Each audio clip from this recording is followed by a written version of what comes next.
Welcome, Exiles, to an update to the Guardian cast on crit. You might notice there's some stuff going on in the background.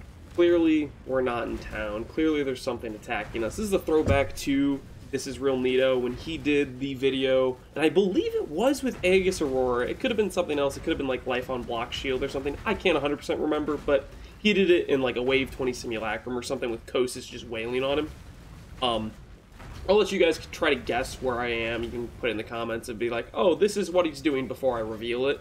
But before we do that, I am going to go ahead and go over the changes I made and try to take you through my thought process of why I did these things. So to start off with, we swapped out our Transcendence Jewel for the Brutal Restraint Jewel. Reasons being is, I started to think about it a little bit.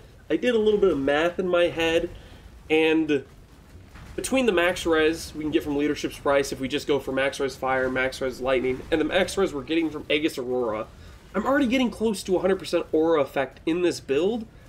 I can get quite close to 90 max all res. That's the thought process that went through my head, because you get 5 max res from an aura, you get 100% aura effect, that's 10 max res, 10 plus 5, that's 15. We're at 90 max cold and 88 max fire and lightning. So, to say it, I don't know, in a nice way, when it comes to hard hits, I don't really think I had enough armor to mitigate as much as I would with 90 max all res or 88 max all res. So, I ended up making the swap there. Not only does it help with the bigger hits, it also is way better for degens. I think, you know what, degens are kind of annoying to die to. I'd rather just not even worry about them. And not only that, it makes our fizz reduction just way, way better. Our fizz reduction was good enough. And so the main difference I'm noticing between these two things is we tank smaller hits less than we would have before. Say if the armor threshold was still reducing the elemental damage by 90%, it was like 95% effective damage reduction or whatever with Transcendence. Now it's 88, right? But those small hits, they're not going to kill us anyways because of Aegis Aurora. So it doesn't really make sense. When we get hit with a bigger hit, where the Transcendence was only doing like 50% damage reduction or whatever, it wasn't even as much as we'd get out of the max res. So that's why I did the swap here. Now, why did I go for Brutal Restraint? I went for Brutal Restraint because I was trying to figure out how to get back to 100% aura effect. With the Timeless Jewel, it was giving us like 10% aura effect from our devotion or something like that.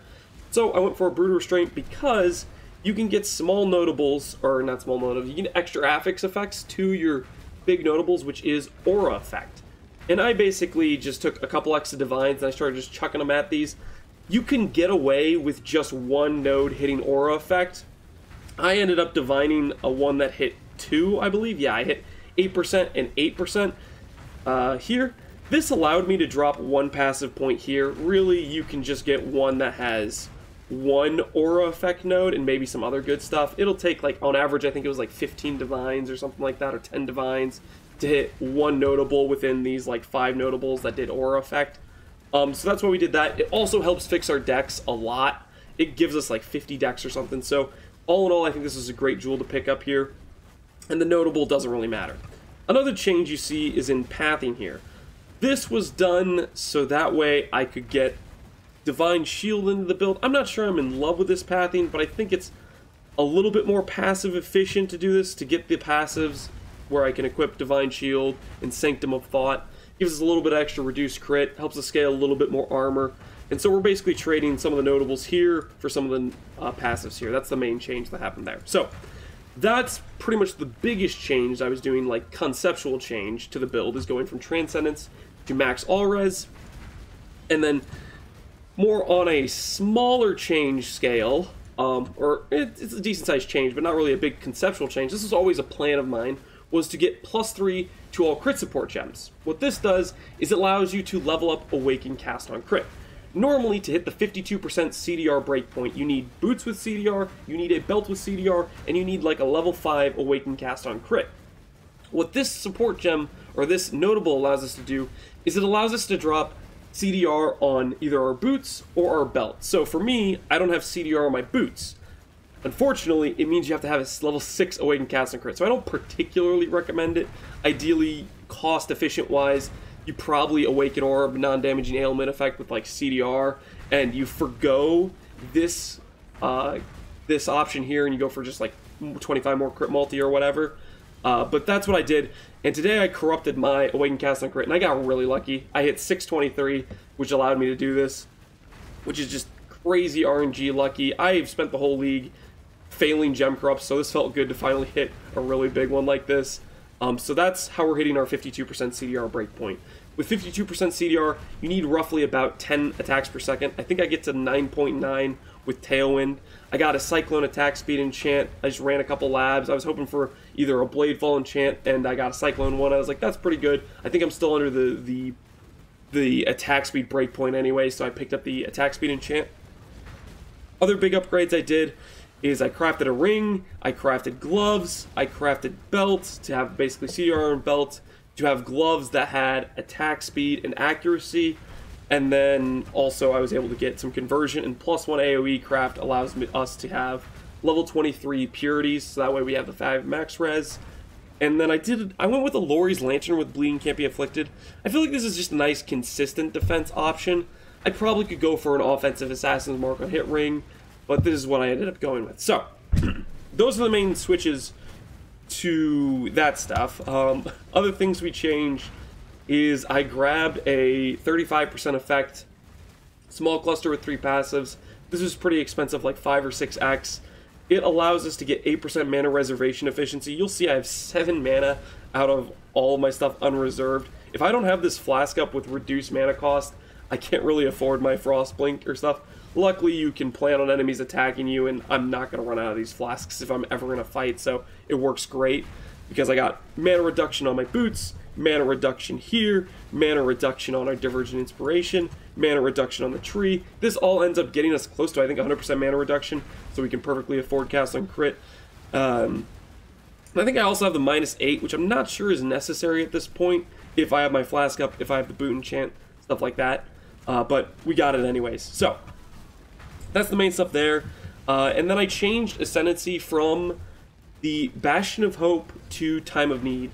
This makes it so we're a little bit under the chance to block we need in order to cap. We're at like 60 attack and spell block right now. But I felt like this was worth it. A, because curses suck, and just having permanent 80% curse reduction where you just don't really care about curses feels great. And then B, I wanted to include Righteous Fire into the build. Now, you may be thinking, retroactively, aha, I know why he wanted to switch from Transcendence. It's because Righteous Fire. Now, you might be right, and you probably are, but this also felt necessary to get a little bit extra sustain, because without it, we're just barely above the sustain for Righteous Fire, and I wanted a little bit of extra safety net. So, those are the changes we made there. Now, for the big reveal on what we were doing, we were in a form fight with Chimera, Phoenix, Minotaur. I don't know where Phoenix or I don't know where Hydra is right now, but anyways, that's where we've been chilling out. It's pretty safe, pretty cozy. I specifically tried to roll attack speed and AoE because those mods I think are some of the more aggressive mods. They're more visually, like, I don't know, fun to look at too. Frenzy on Charge hit. This is supposed to be a dangerous mod. I didn't really think about this, but this is one of the nice quality of lives I just realized while being in this map, which is the Guardian node makes it so enemies can't gain charges. So whenever you get Frenzy Charge on hit, Endurance Charge on hit, Power Charge on hit, you don't have to worry about that because they can't get those charges. So that's just another benefit there. So we'll go ahead and, I guess, fight this just to close it out. So I can show you what it looks like damage-wise for killing these guys. But yeah, so far I think it's looking pretty good. Next testing is going to be when we start trying to see if we can tank some of the big endgame boss mechanics. I'm pretty sure we'll be able to do Meteor Maze no problem. I think we'll maybe be able to do Maven Memory Game. Stuff I'm more worried about, of course, would be Double Uber Zeri Flame Blast. I'm kind of doubtful. I don't know. That one's always super hard. And the Maven Brain Bomb, that one I'm also questioning. But besides that stuff, right now I'm thinking this build is going to be pretty close to Immortal in majority of content. So it's feeling pretty good. Anyways, that's the video, guys. Hopefully you enjoyed this update. And we'll probably do one more final update where I have actually tested this on some of the heaviest hits in the game, and we'll see where it shakes out for that stuff. Probably try Simulacrum, probably try some endgame content. Anyways, thank you as always for watching. You stay safe out there, Exiles. Peace out.